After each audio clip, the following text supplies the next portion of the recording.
Want to speak real Bulgarian from your first lesson? Sign up for your free lifetime account at BulgarianPod101.com.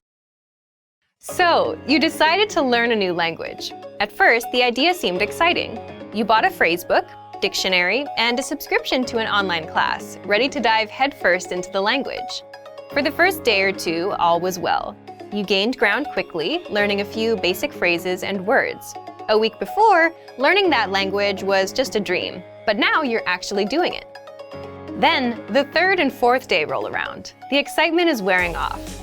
You encouraged yourself to continue, and another week or two goes by, but with a lot less progress. Suddenly, learning a new language doesn't fill you with excitement anymore. Now it feels more like dread. Sometimes it feels like you're drowning in grammatical cases, verb conjugations, and wonky pronunciation. It all seems too much to handle, so you start to think about giving up. But we encourage you not to give up. Learning a foreign language is difficult. We won't pretend like it isn't. But that doesn't mean you can't do it. Sometimes you just need to take a step back, reevaluate your approach, and come back to the language with a different perspective. In this video, we'll look at 4 tips for when learning a new language feels overwhelming. Number 1. Set aside a designated study time. Consistency is key when learning a foreign language. Studying 15 minutes 7 days a week will benefit you more than cramming in 2 hours 1 day a week. Set aside an amount of time that works best for you. If you can afford to spend an hour every day learning, that's awesome. Go for it. But don't feel bad if you can't spend that much time. Even 10 or 15 minutes a day goes a long way. Breaking up your learning into manageable time segments will relieve a lot of the stress that can come with studying a new language. Learning is not a race. Go at your own pace and try not to compare your progress with anyone else's. Number 2, take it one bite at a time. Now that you have your schedule under control, it's time to focus on what you'll actually be studying.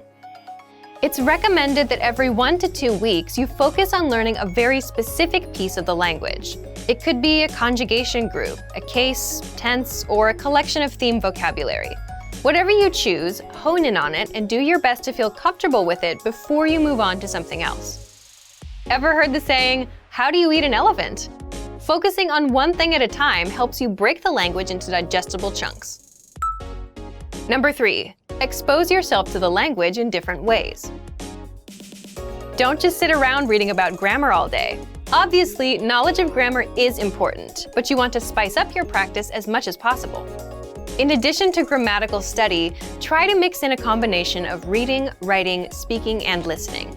Try to practice reading by either translating a simple article into your native language, or maybe if you're a beginner, pick up a children's book in your target language. For writing, you can try to write out a fictional conversation between you and yourself even. Use the phrases you know to create a mock conversation, and don't use any words you can't think of or you don't remember. To practice speaking, you can find native speakers locally at a language club or at a meetup. You can also find them online in a language exchange. For listening, a great podcast should do the trick. Spread out each type of practice, listening, reading, speaking, and writing, across your regular language study schedule. This will give you a balanced experience in the language and should help keep things interesting. This method also works well when you use it to focus on a single aspect of the language like we talked about above. Number 4, set mini goals, not just big ones. If your only language learning goal is to be fluent, you're likely setting yourself up for disappointment. While speaking fluently can be your ultimate goal, it shouldn't be your only one. Try to set mini goals, month by month and week by week. It could be something simple. Learn 20 new verbs, practice a new case, or speak with 3 native speakers. As long as it's specific and reasonable to achieve in a shorter amount of time, it should work fine. Not having mini goals alongside your ultimate goal is a lot like sprinting across a huge open field. There's no reference point, so for much of the time it feels like you're not any closer to your goal. It's not that you're not moving forward, it just feels like you're not. Without any trees or buildings to run past, it seems like you're running in place. Mini goals are like the trees and buildings of your language race. They help you see that you're moving forward and give you a sense of accomplishment. The desire for perfection can get in the way of your progress. Don't freak out when you struggle to speak or make a mistake. It's all a part of the learning process. Also, don't be afraid to speak, even if you know what you'll say won't be totally correct. It's better to do your best to communicate in the language and get it wrong than to never try at all. Learning a new language isn't always easy. In fact, oftentimes it's very hard. Don't let that discourage you, though. Use these tips to help keep you focused yet unstressed in your language learning. A little perseverance will go a long way.